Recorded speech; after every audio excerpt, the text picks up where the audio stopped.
daakeen bulleessine maana deessita ala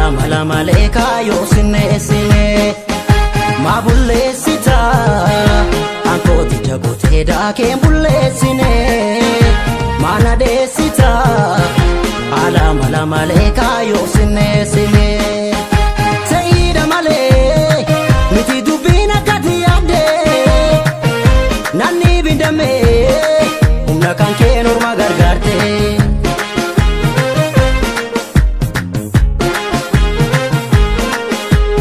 ilkaa'u shirata ta'e kan nu gidduu nyaatuun si faa'u hin dhiisu maaddii ulfina qabu kana ormaaf laannee maaliif bullaa gabu garaa lama maaliif bullaa gabu ormi nyaata maaliif bullaa gabu garaa beela maaliif bullaa gabu ormi nyaata maaliif bullaa gabu nas fakkaate sis fakkaacha addanuu baasuuf kan ooru itti yaade dhufee yeroon bira ga'uun oolu farda kan keenya taphattoon kaachisanii durnoolu beekna wal wallaalchisanii farda kan keenya taphattoon kaachisanii durnoolu beekna wal wallaalchisanii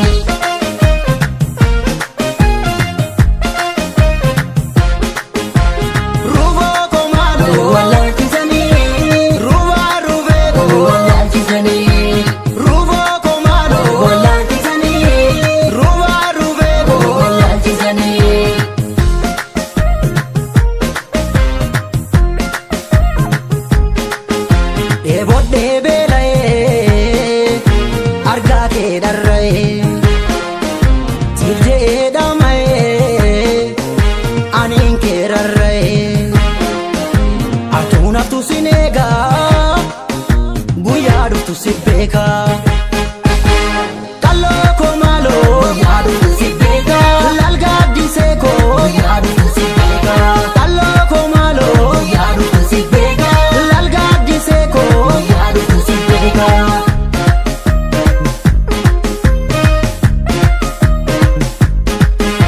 kan darbe inni dhufaa jiru sedduudha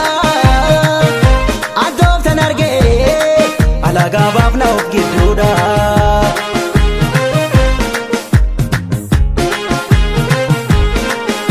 hin milkaa'u shirata ta'e kan nu gidduu nyaatuun si faa'u hin dhiisu maaddii ulfina qabu kana ormaaf laannee maaliif bullaa gabu garaa lama maaliif bullaa gabu ormi nyaata maaliif bullaa gabu garaa beela maaliif bullaa gabu ormi nyaata maaliif bullaa gabu shiraadiini nu sakaale ofirraa baasnaa malaanii somnis yoogaa iddoo dhaalee laf tokko mo'aa dhugaanii farda kan keenya taphattoon kaachisanii durnoolu beekna wal wallaalchisanii farda kan keenya taphattoon kaachisanii durnoolu beekna wal wallaalchisanii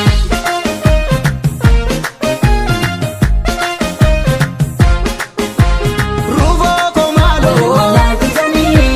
ruuvaa ruuvee koo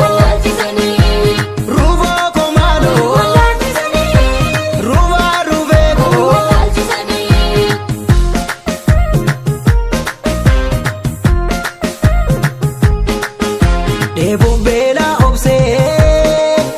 wallaalaa koos horsee ijjiitii koos dhoksee akka keenyas tiksee atuun haftu sin eegaa guyyaa dhuftu si beekaa